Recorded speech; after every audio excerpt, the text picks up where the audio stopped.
Hello again. Now you don't see one of these every day. This is a CO2 conversion to a Walther LP53 air pistol. These were originally made in the 1950s and they were made famous by Sean Connery as James Bond in the From Russia with Love posters.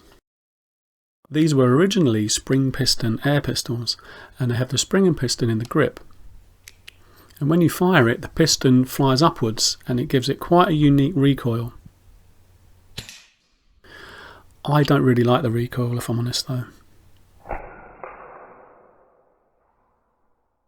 Now when I went to Kempton I saw Lawrie Armatruder and he showed me a CO2 conversion to the Walther LP53 that was originally carried out by John Walker, and Lawrie told me he could do a version of it himself. So I sacrificed my Walther LP53, sent it to Lawrie and he did the conversion for me. And now there's no recoil and it shoots CO2 and it's pretty accurate. Fantastic. So let's have a look at how it works. So at first glance it looks just like a normal LP53, but when you break the barrel there's no spring tension. To get to the mechanism and also to change the CO2, you take the end cap off, which has got a new short spring in it. The little plate is original. And then to get the piston out, you have to disengage the trigger guard, which is in the sort of cocking slot of the piston. Once you get that out, then that's the entire mechanism. It's really clever. So the original piston has been machined out to accept the CO2 cartridge. The CO2 cartridge is a threaded 12 gram and it screws into the valve. The valve has got a little button at the top and when you depress that it releases CO2. So once it's screwed back in, when you cock the gun you are compressing a tiny little spring. So the piston has had the top machined off and it's had a cap put in the bottom which locates with a very short spring at the bottom, and then when you cock the gun it compresses that spring and when you fire it, it shoots upwards. That valve hits the top of the cylinder and the CO2 goes round and out the transfer port. The CO2 is taking exactly the same route as the air would have done when it was compressed with a spring. Reassembly is really easy. You disengage the trigger sear when you push the piston in, then put that plate on, screw the end cap in, and that's it. Ready to fire. The CO2 cartridge on this is empty, so I'll just demonstrate how you cock it. So you pull the barrel down, compress the spring until the trigger sear clicks, and that's it. And when you pull the trigger, the piston jumps up and it releases a bit of CO2. Easy. So it's great down the range. You just cock it, put a pellet in, close it, and you're ready to shoot. Let's do a little accuracy test. I'm going to take 5 shots at this shoot and see target at 10 yards.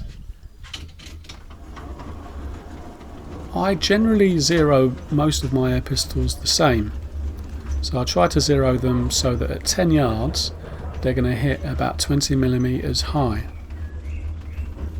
So with this target it's got a little red circle in the middle and I'm going to aim at the bottom of that and I would expect it to hit just above it, which would be about 20mm high.